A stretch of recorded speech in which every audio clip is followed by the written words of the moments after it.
pagsasanay para sa mga gustong maging Army Reserve Command. Nagsimula na sa Davao City.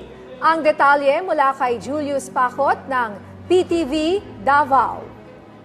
Sinimula na noong araw ng Sabado, September 16, 2023, ang 45 days na Basic Citizen Military Training na unang batch ng mga Davaoenyo na gustong maging Army Reserve Command ng bansa, kung saan magsisilbing tahanan sa daang-daang mga Davaoenyo na gustong maging Army Reserve Command ang Camp San Gabriel ng 11th Regional Community Defense Command sa Mintal, Davao City. Ang mga partisipante ay hinati sa dalawang grupo, mayroong regular at tinatawag na walk-in.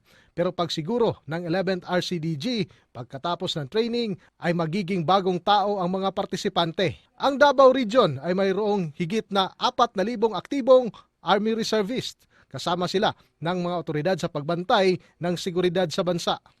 From that, ma-enhance nato ang discipline, self-discipline, ma-enhance nato ang leadership nila, and ma-enhance nato ang ilang ginatawag nato kanang teamwork.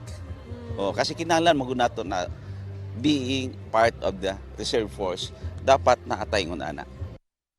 Ang mga reservists ay tumutulong din sila sa panahon ng kalamidad at aktibo sa mga isasagawang caravan gaya ng dental at medical mission, clean-up drive at iba pa. Mula dito sa PTV Davao, Julius Pacot para sa Bayan.